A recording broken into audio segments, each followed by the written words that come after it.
Hi, this is Jamie again from Locom Reviews with a review of HTC's One X Superphone. I feel I must start by saying that this is the fourth handset I've had due to various manufacturing faults, which obviously doesn't fill you with a great deal of confidence. Perhaps HTC were trying to fit too much into the phone in order to bridge the ever-increasing sales gap between themselves and Samsung. The faults I've had with previous devices were, firstly, the handset I got had a defective proximity sensor, so when I held the phone up to my ear the screen didn't go blank and it was still possible to unlock the screen, press buttons on the screen and so on.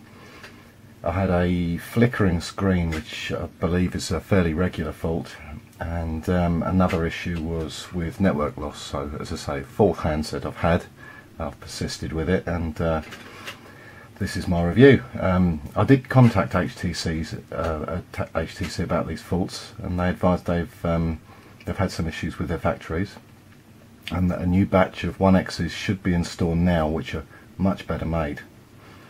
From my experience, which equates to 4 handsets so far, I can confirm that they are improving their build quality. I would suggest you purchase one manufactured in Taiwan as opposed to China, as these seem better made, and simple Google search to compare the two should show this. Carphone Warehouse seem to exclusively have One X's from China, so maybe avoid purchasing from them. So this device is at the absolute top end of smartphones as far as spec is concerned.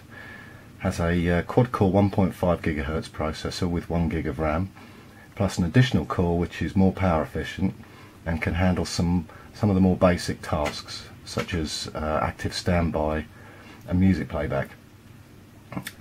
This negates the need to run all 4 cores at all times, which saves the battery. It has a 4.7-inch HD Super IPS LCD2 screen, which is a bit of a mouthful. It's got an 8 megapixel primary camera with a 28mm lens, autofocus, LED flash, and can record at 1080p at 24 frames per second. It has a secondary 1.3 megapixel camera for video calling, front facing up to 720p quality. It's got a notification light, which again is a welcome inclusion. Has soft keys across the bottom, so back, home and tasks. They're very useful as well, and very sensitive. They're excellent quality, and it's got a 1800 mAh battery. The external build quality of this is fantastic. The phone is made from polycarbonate, which is posh plastic, if there is such a thing, and the screen wraps around the edges. I don't know if you can pick that up, but the screen wraps around at the edges there, which is similar to Nokia's very attractive phone, the Lumia 800. It's got Gorilla Glass on the screen, and overall the fit and finish is superb. It feels very premium in your hand and still remains just 130 grams. Looking around the screen, around the phone rather, you've got the 3.5mm jack, fairly standard at the top, which I prefer. You've got front-facing camera there, power button there, volume rocker up and down on the side. That's all you've got on the right hand side. At the bottom you've got the mic, and on the left hand side you've got the USB port, USB connector. There's a dock connector there, and you've got the Beats Audio logo, HTC, on this very nice plastic that surrounds the phone. It's a unibody design, so you've also got a slot there for the, or a tray I should say, for the micro SIM, which is removable with a paper clip or the provided removal device.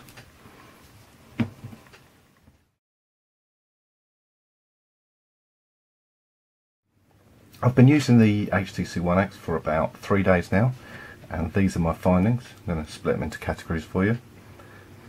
First, I'll speak about the calling. Obviously the primary reason for a mobile phone, well, certainly used to be. This is fantastic quality. Calling's excellent. It's crystal clear. It's very crisp. Everybody can hear me very clearly. They've actually, a few people I've been speaking to have expressed that it is actually clearer. And the speakerphone function, some of the inbuilt functions while you're on a call are excellent. For example, if you turn the phone over, it activates the speakerphone, so as if you're doing a conference. Speaker's not that loud, if I'm honest. You can buy or download some loudness applications which increase it, but obviously you run the risk of damaging the battery. So calling, top notch, very, very good quality, and very impressed. Secondly, texting. Again, this is completely wonderful on this device. HTC's keyboard is large and takes up a lot of the screen, but it's a complete joy to use, meaning you don't have to purchase one from the Play Store. It's remembered every word I've ever added. Includes those as the default for many key presses, obviously, because they're what I'm trying to say. It's got shortcuts to all punctuation, and best of all, the smileys look very, very good on this quality screen. I'll just access messages. I've added a few as drafts. Here we go. Hi. This is a test. I'll add a little smiley in so you can see what they look like after you've sent. Let's send the message. You can see the smileys come up there. I don't know if that's great quality, if the focus is okay, I hope so. It's an absolute joy. It's the best keyboard, best texting experience I've ever had, and it's the same keyboard for entry for all your applications as well. So text entry is absolutely fantastic, top notch, 10 out of 10.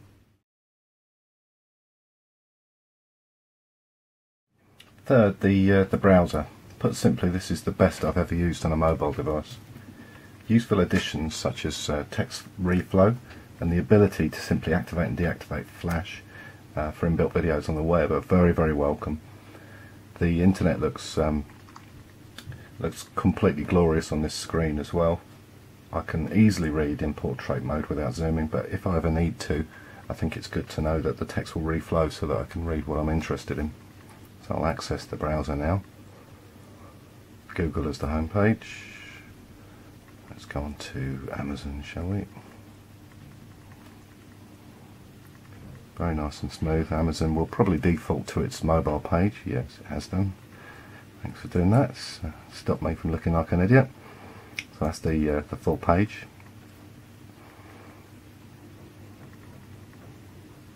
I'll type in, do a search for HTC One X.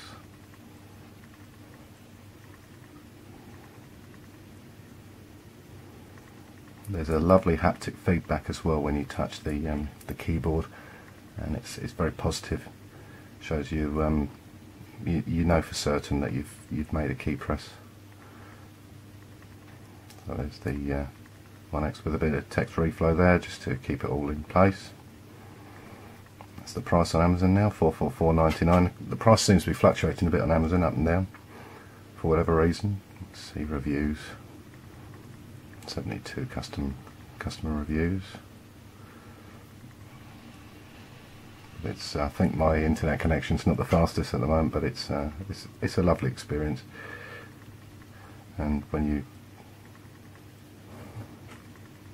do the text reflow there, that's the section that's just telling you about 25 gig free Dropbox, HTC Watch, Beats Audio, and so on. So all very nice. It does take a few seconds to reflow. It's maybe a slightly slower experience, but for me it's a nicer experience.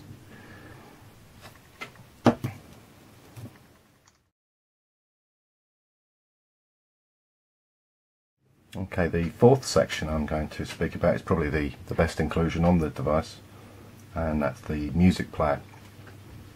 I can say it's completely wonderful in every way. I'm not one to get too enthused about such things, but it's an absolute joy to use.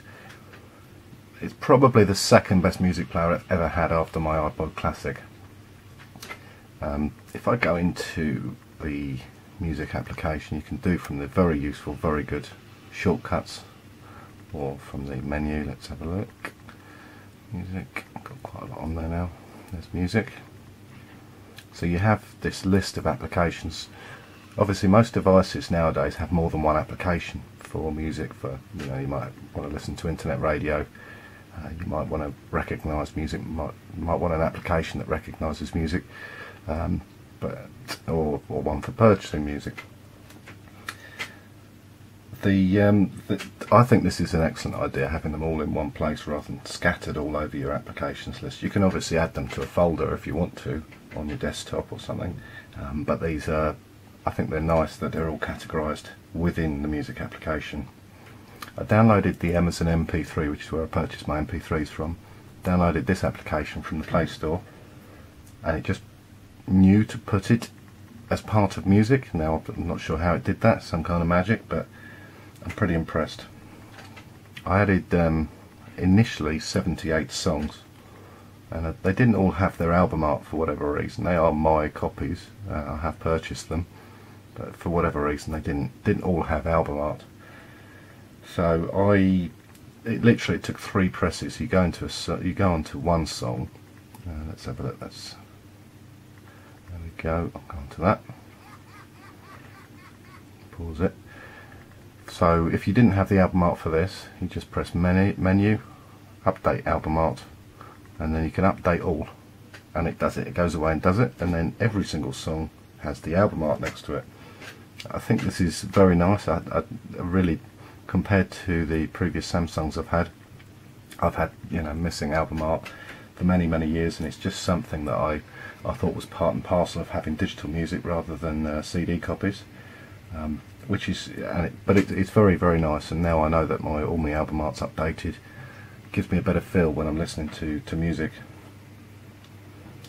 It's got the Beats Audio technology. You can see there Beats Audio logo, and to me this is obviously HTC purchased Beats by Dre so that they could start selling the two hand in hand, I believe. It's into the hundreds of millions, the buyout. The headphones I think are very good, but this one doesn't come. This handset doesn't come with any free. Unlike I think it was the Sensation XE came with a set of free headphones, £120 worth of headphones. This does not, for whatever reason. And the only addition you really get is this Beats Audio technology, which personally is just, I think, a fancy name for very bass heavy equalizer option. So most phones have this built into their music player anyway. The device also picked up my wireless stereo immediately and offered completely flawless playback, including volume control, no lag skipping between tracks, just immediate playback. It was really impressive, and that's a big thumbs up for that. Another 10 out of 10 on the music player. I cannot recommend it enough. If you're buying a phone predominantly for a smartphone and you're very interested in listening to music, this would be high up the list.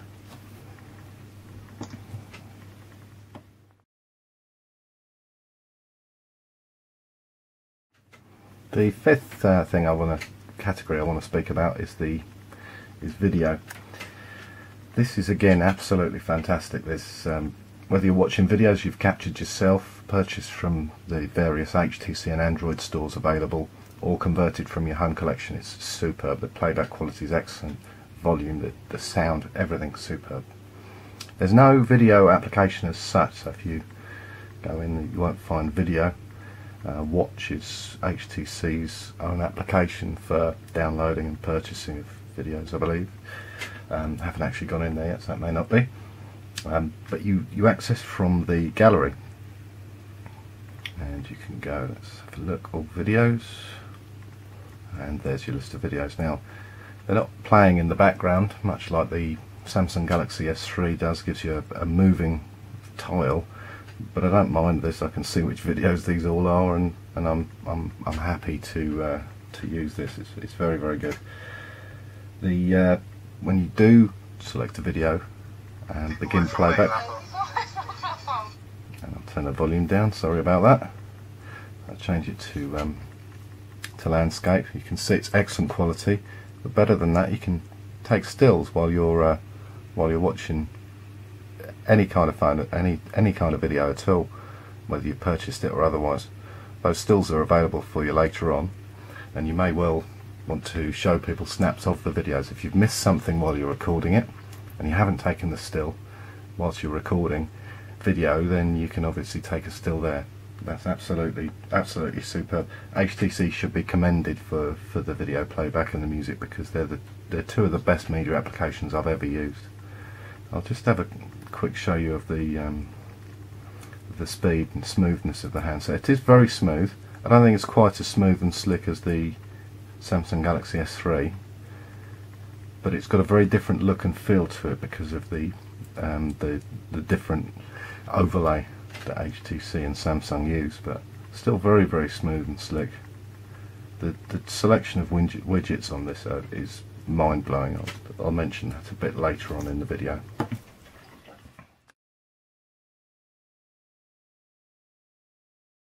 Okay, sixth thing I will go through, category I'll go through, is the camera.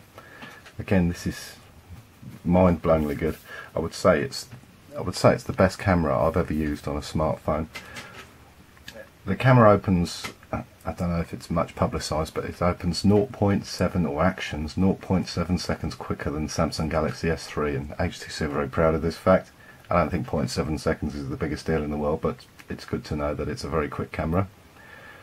The camera application itself has, you can activate it there from the desktop as well, but it's got these immediate shortcuts for still photos and taking a video, which is I think very useful. It's also got the function where if you hold down the still photo icon, it will take a burst mode. I don't know if you can hear this, but pretty impressive and very fast as well. Not a great deal of autofocus goes into that. Obviously there's not enough time for it to autofocus on each of those calls, but the quality is still pretty good. The autofocus still functions pretty well, but as a burst function that far outperforms Samsung's Galaxy S3. The fact that the two shortcuts are there is excellent as well. You've also got an effect button there, and there's loads of different effects that you can use just to take pictures. If I go into the gallery, let's have a look. I did take an effect. There we are. There's an effect of me. Hope you can see that. That's not genuinely what I look like. It is just an effect, but quite a funny one. And I've sent that picture off to a few of my friends, and they've all come back saying they thought it was good fun. But the camera, yeah, it's just about everything you could want in a phone camera. It's absolutely superb, very responsive, very quick, takes good pictures, good autofocus, performs well in low lights, pretty well as well. None of these flashes are particularly great, so you're not going to get the clearest of pictures in poor light conditions, but overall the camera is fantastic, and again very good HTC, well done.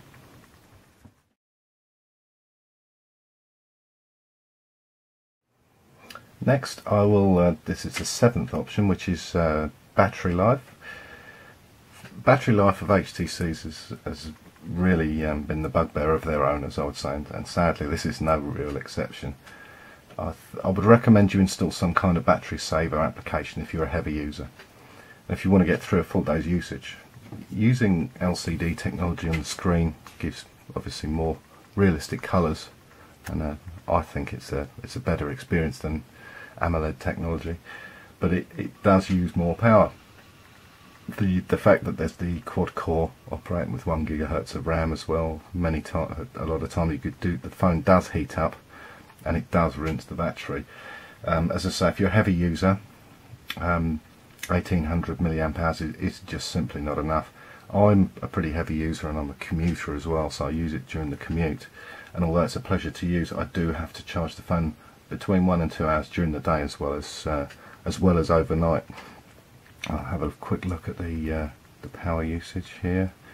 Obviously a common shortcut on Android at present through settings, so battery usage.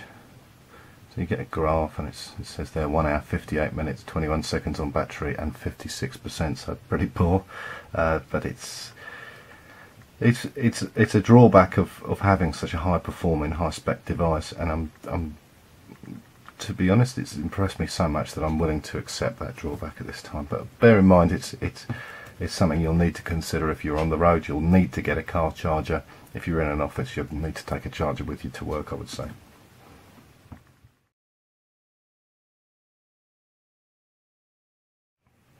So finally, my overall conclusions. As you can probably tell, I'm a massive fan of this device.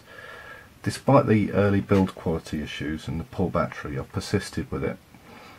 And the premium feel of the device and the user experience are absolutely unparalleled, in my opinion, in my humble opinion. It's such a tactile device, you find yourself picking it up and just playing with it, which probably doesn't help with the battery life, to be honest. HTC's Sense overlay is everywhere, but it seems more integrated with Android 404 this time, or with Android in general this time, and enhances it rather than getting in the way. The choice of widgets is absolutely mind-blowing. I'll just add a quick panel and show you. So that's just mail, all widgets, page 1 of 27. You're going to find any widget that you need on this device. It's mind-blowing how many widgets they've got. That will probably save you money as well if you're a keen Android fan and a heavy user of Android and you're interested in using it to its fullest. You're going to use a lot of widgets. Having those widgets on screen is something Android has over iOS. They don't seem to have the interaction on the screen, and if you're a fan of widgets, then this is certainly the device for you. There's inbuilt applications as well that HTC have included, like the music player, the weather integrated with the clock. There's a torch and mirror option on there. There's mirror, just uses the front-facing camera, and torch as well. Where is it? Oh, it's called flashlight. That's why I can't find it. Flashlight, there it is. They're all applications available through the Play Store, but to have them, because they're so useful, for HTC to recognise the usefulness of them and include them straight out of the box is fantastic. You've also here got a shortcut directly to Wi-Fi hotspot. This is the only device I've seen with a Wi-Fi hotspot shortcut. I'd imagine there's again Play Store applications that can provide this, but it's really nice to have, because I use Wi-Fi hotspot and tether many items to my device when I'm away from home, and to have a shortcut is really useful and just stops you having to go into settings, network, Wi-Fi hotspot, and keep the amount of key presses that you have to have. So they really thought about it, and it makes it a friendlier device, I would say, for anybody not familiar with Android. They're going to get used to this pretty quickly, and they're going to enjoy using it very quickly. I do wish the phone was getting the same publicity as Samsung's Galaxy S3, as to me, on everything, absolutely everything, camera, screen, technology, usability, keyboard, phone, everything, aside from mainly build quality, aside from the battery life, this is a far superior device in my opinion. Anyway, this has been my second review. This is Jamie from Locom Reviews. Please forward this on to your friends, like and subscribe, and leave any comments, and I'll do my absolute best to answer them in due course. But I hope you've enjoyed it. I hope I've covered everything. If I haven't, put a comment at the bottom of the screen and I'll cover it in a future video. Thank you very much.